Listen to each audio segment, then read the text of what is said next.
Arquitectura en expansión. Observen la ciudad, pero no como lo hacen todos los días.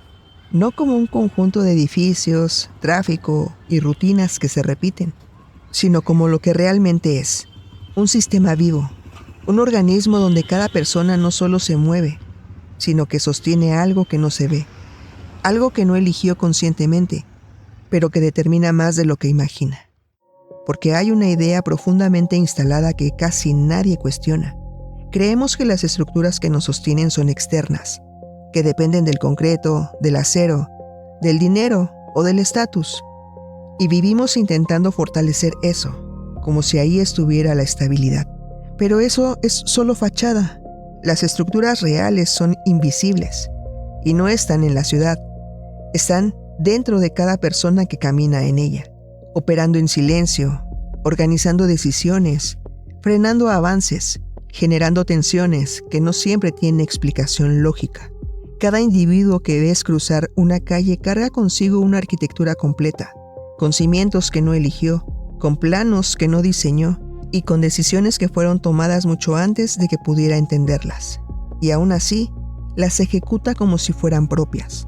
Y algunos, aunque desde fuera parecen exitosos, firmes, incluso admirables, están sosteniendo un peso que no les pertenece, un peso que no se ve, pero que define hasta dónde pueden avanzar sin sentir que algo dentro de ellos se rompe.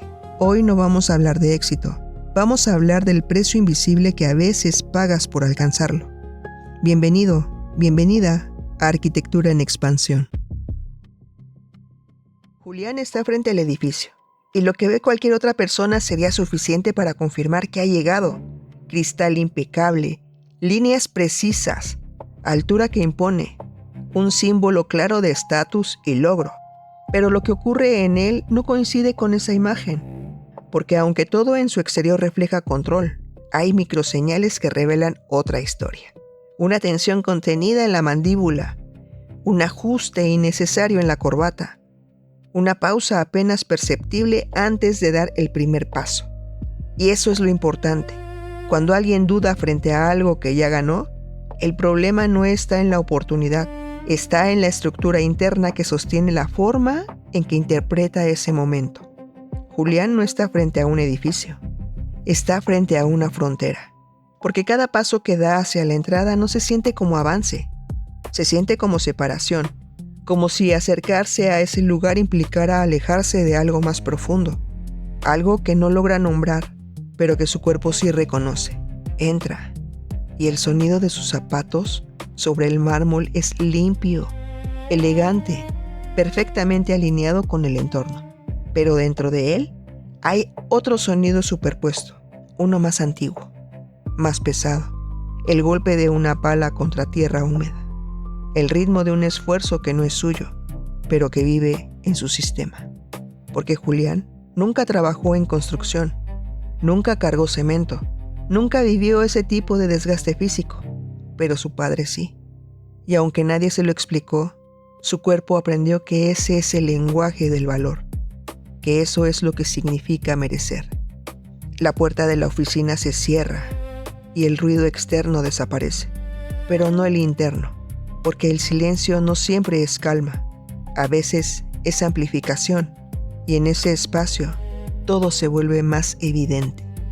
El escritorio de nogal, el café humeante, la carpeta azul con el contrato, la pluma perfectamente colocada, todo está listo.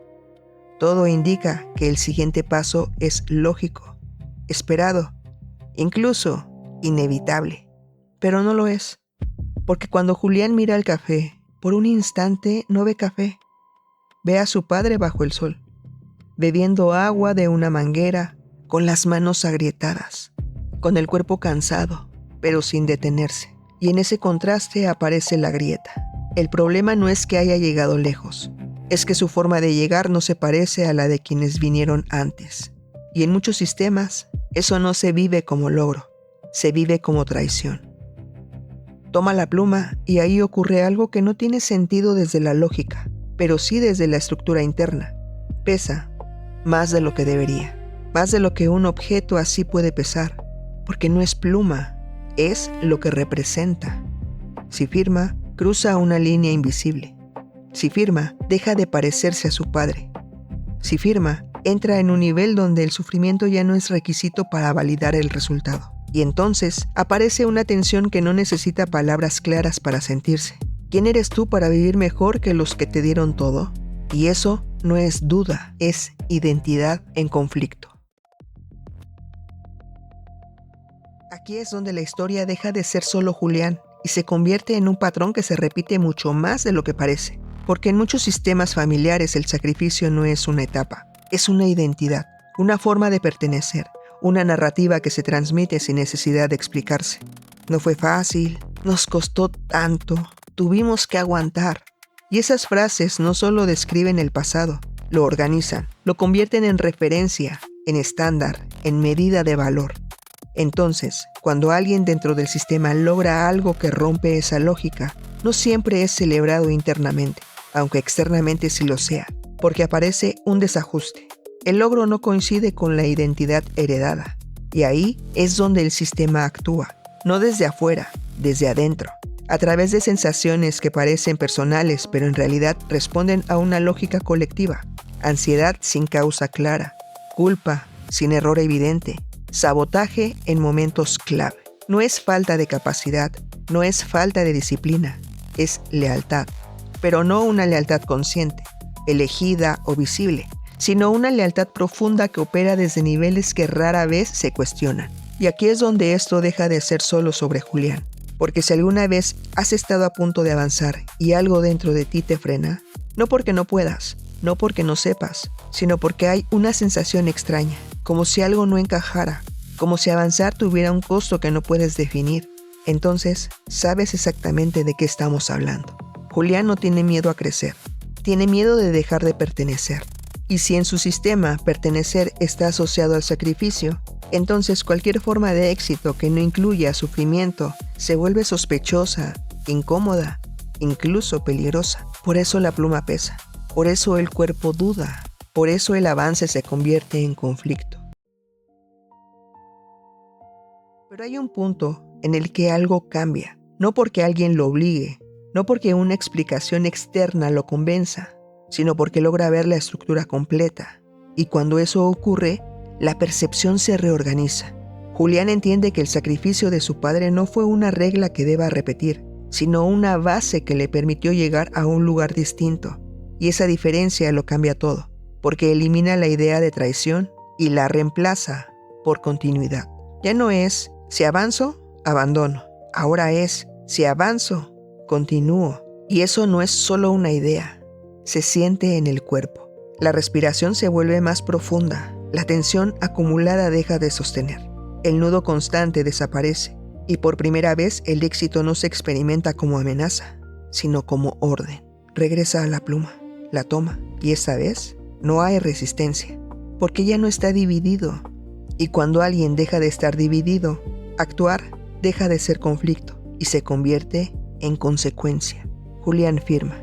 Y en ese momento no solo se cierra un contrato, se reorganiza una estructura interna, se redefine su lugar dentro del sistema y se rompe una lógica que llevaba generaciones operando sin ser vista.